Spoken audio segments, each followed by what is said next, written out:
Good morning children. आज हम पहली वीडियो क्लास आप लोगों के पास भेज रहे हैं। आज हम सबसे पहले आपको, ये आपकी साइंस की बुक है, इसका फर्स्ट चैप्टर मैं एक्सप्लेन करने जा रहा हूँ। इसका मैं एक्सरसाइज में भेज चुका हूँ, तो आज मैं इसका एक्सप्लेन करूँगा इस चैप्टर के बारे में। चैप्टर का नाम है अमेजिंग ह्यूमन बॉडी। अमेजिंग का मतलब होता है कि जो हम कोई भी चीज़ जो अद्भुत, हमारा समझ लो आपकी हमारा जो शरीर है वो एक बहुत ही, उसका जो ऑर्गन सिस्टम है बहुत ही जटिल है। तो थोड़ा सा हम इसको एक्सप्लेन करना चाह रहे हैं। जैसे उसमें पहला क्या है कि we have learned so far that our body is made up of many organs that do different jobs for it. मतलब हमारा जो शरीर है इसके अंदर बहुत सारे ऑर्गन्स हैं, हर ऑर्गन का अपना एक अलग अलग काम है। Like heart pumps blood, lungs help in breathing and so on. जो हार्ट है वो हमारे शरीर के अंदर जो ब्लड होता है उसको पहुंचाने का काम करता है। जो लंग्स है, लंग्स सांस लेने में हेल्प करता है। इस तरीके से अलग अलग जो बॉडी के ऑर्गन्स हैं उनका सबका अलग अलग फंक्शन है। But do you know that all these organs work through different system to help the body function properly? क्या आपको पता है कि जो जितने भी ऑर्गन्स हैं इनका सबका एक अलग अलग सिस्टम है जो अपने अपने सिस्टम के माध्यम से हमारे शरीर को चलने में उनकी हेल्प करते हैं। Well, our body mainly has 8 body organ system that execute different function. आपको पता होना चाहिए कि हमारे शरीर में 8 तरह के ऑर्गन सिस्टम हैं, तुम सबका एक अलग अलग अपना फंक्शन है। द 8 सिस्टम्स आर, सबसे पहला है स्केलेटल सिस्टम, फिर है muscular system, respiratory system, digestive system, circulatory system, nervous system, excretory system, reproductive system. पहले सिस्टम पे आते हैं skeletal system. Skeletal, all the bones together make the skeletal system और स्केलेटन। जितने भी शरीर में हमारे हड्डियां हैं वो सब मिल करके हमारा स्केलेटन सिस्टम बनाती हैं। It gives shape and support to the whole body. ये हमारे पूरे शरीर को एक आकार देता है और सपोर्ट करता है। जो हम खड़े रहते हैं, खड़े होने में हमारी मदद करता है हमारा ये स्केलेटन सिस्टम जो होता है। It gives shape and support to the whole body. It also protects the inner organs. For instance, our brain stays safe inside the skull and our heart and lungs stay safe inside the rib cage. इसके अलावा हमारी body के अंदर जो soft body part हैं, organs हैं, इन organs को भी वो सेफ कर, जैसे कि हमारा ये सर है, इसे कहते हैं स्कल। ये जो बोन चारों तरफ से, इसे हम स्कल कहते हैं। इसके अंदर यहाँ पर हमारा जो ब्रेन है वो सेफ रहता है। ये देखो आप फिगर में देखो, ये जो पोर्शन है ये स्कल कहते हैं, और जो ये है ये रिब केज है। इसे क्या कहते हैं? Rib cage. केज मीन्स होता है पिंजड़ा। तो ये जो हमारा ये वाला पोर्शन है, यहाँ पर हमारे इसके अंदर लंग्स हैं, यहाँ पर जो है इधर साइड में, लेफ्ट साइड में यहाँ पर हमारा हार्ट है। तो ये हमारा हार्ट और ये लंग्स हैं, ये क्या है? एक सॉफ्ट बॉडी पार्ट है। इस पार्ट्स को हम, ये जो हमारा रिब केज है, ये हमारा रिब जो है, इसको दोनों को हमारा सुरक्षित रखता है। उसके बाद आता है muscular system. The fleshy part under our skin is made up of muscles. Fleshy part जो हमारे शरीर के अंदर का जो फ्लैशी पार्ट होता है, जिसमें जो मांसल पार्ट होता है, उसे हम मसल्स कहते हैं।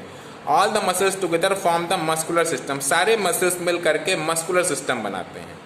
This system helps the body to move. ये जो सिस्टम होता है मस्कुलर सिस्टम, ये हमारी बॉडी को मूव कराने में हेल्प करता है। In order to create a body movement, muscles में कंट्रैक्ट और रिलैक्स। और ये जो बॉडी मूवमेंट होता है उसमें या तो हमारा जो मसल होता है वो या तो जो है सिकुड़ता है या फैलता है। ठीक है।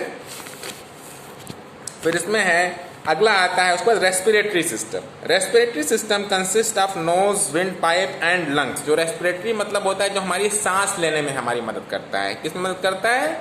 सांस लेने में। इसमें हमारा 3 मेन है, नोज है, विंड पाइप है और लंग्स है। The air इंटर्स the body through nose, ये जो नोज है यहाँ से हम जब सांस लेते हैं तो हवा हमारे अंदर जाती है, और ये अंदर विंड पाइप के यहाँ से यहाँ, ये इसका कनेक्शन यहाँ से विंड पाइप से होता है। ये देखिए बॉडी में फिगर में बना हुआ है, ये आपका ये नोज से सांस लेते हैं तो ये विंड पाइप से अंदर जाती है, और अंदर जाने के बाद फिर ये लंग्स के अंदर चली जाती है। तो it reach the lungs through wind pipe, lungs take in oxygen from the air and give out carbon dioxide. और जो हमारे दोनों लंग्स हैं दोनों साइड में, ये लंग्स क्या करते हैं, ये ऑक्सीजन को अपने अंदर एब्जॉर्ब करते हैं, और जो बेकार की जो हवा होती है जैसे कार्बन डाइऑक्साइड या अदर जो गैसेस होती हैं वो हमारे शरीर से बाहर निकाल देती है। क्योंकि जब हम सांस लेते हैं तो हमारे अंदर हवा जाती है, फिर हवा बाहर भी निकलती है। अगला सिस्टम आ रहा है digestive system. Digestive system helps in digestion of food. जो डाइजेस्टिव सिस्टम होता है ये हमारे खाने को पचाने में हेल्प करता है। The organ involved in it are mouth, food pipe, stomach, large intestine, small intestine and anus। और ये जो डाइजेस्टिव सिस्टम है इसमें हमारे जो डिफरेंट ऑर्गन्स इसमें सपोर्ट करते हैं। जैसे पहला हो गया हमारा माउथ, हम खाने को मुंह में डालते हैं, जब मुंह में डालते हैं तो ये दांत जो होता है उसको चबाता है। उसके बाद ये फूड पाइप से होते हुए स्टमक में जाता है, स्टमक में फिर इसका एक अलग प्रोसेस है, वो बाद में बताया जाएगा आपको। उसके बाद फिर लार्ज इंटेस्टाइन, स्मॉल इंटेस्टाइन, और उसके बाद में फिर ये हमारे शरीर में जो पोषक तत्व होते हैं उसको हमारा स्टमक एब्जॉर्ब कर लेता है, और फिर धीरे धीरे जो बेकार चीज होता है वो हमारा जो है एनस से बाहर निकल जाता है। ठीक है, तो क्या फिर लग रहा है कि food that we chew mixes with saliva and become soft. जब सबसे पहले जब खाने को हम मुंह में डालते हैं तो चबाते हैं तो ये जो हमारे मुंह के अंदर सलाइवा बनता है, सलाइवा में जो लार होता है जिसे आप थूक कहते हो, इससे मिक्स होता है। मिक्स होने से क्या होता है, खाना आपका मुलायम होता है। मुलायम होने के बाद में the food then goes in stomach, उसके बाद खाना हमारा स्टमक में जाता है and mixes with digestive juice, और स्टमक के अंदर डाइजेस्टिव जूसेस सेक्रेशन होना शुरू होता है, उनका निकलने लगते हैं और वो खाने में मिक्स होते हैं। About 4 hours of eating the food goes into small intestine, और 4 घंटे के बाद, जब 4 घंटे में हमारे खाने को पचने में 4 घंटे का समय लगता है, और 4 घंटे के बाद में हमारा यह खाना फिर स्मॉल इंटेस्टाइन के अंदर जाता है। Here the digestive food is taken in by the blood and carried to the other parts of the body. यहाँ से क्या digested food is taken by the blood, जो पचा हुआ खाना होता है वो हमारे ब्लड के द्वारा एब्जॉर्ब होता है and carried to other parts of the body, और इस तरह ब्लड के द्वारा ही उसमें से वो हमारे शरीर के अन्य हिस्सों तक पहुंचता है। The undigested food goes to the large intestine and from there it is thrown out there through anus, और उसके बाद जो अनडाइजेस्टेड फूड होता है वो खाना हमारे लार्ज इंटेस्टाइन से होते हुए एनस के माध्यम से बाहर निकल जाता है। उसके बाद आता है आपका 5वां circulatory system. Circulatory system consist of heart, blood and blood vessels. जो सर्कुलेटरी सिस्टम होता है इसके अंदर हमारा इन्वॉल्व होता है हमारा हार्ट, ब्लड और ब्लड वेसल्स इनका इन्वॉल्वमेंट होता है। Heart circulates blood to all organs of the body through blood vessels. जो हार्ट होता है वो हमारे शरीर के अंदर जो ब्लड वेसल्स होता है उससे पूरे एक पार्ट्स में ब्लड को पहुंचाता है। The blood supplies oxygen and digested food to all parts of the body. और जो ब्लड होता है वो ऑक्सीजन और डाइजेस्टेड फूड को हमारे शरीर के हर पार्ट में पहुंचाता है। उससे हमारे जो शरीर में जो भी एनर्जी की जो रिक्वायरमेंट होती है वो हमारा ब्लड और जो डाइजेस्टिव फूड होता है वो हमारे बॉडी को एनर्जी देने का काम करता है।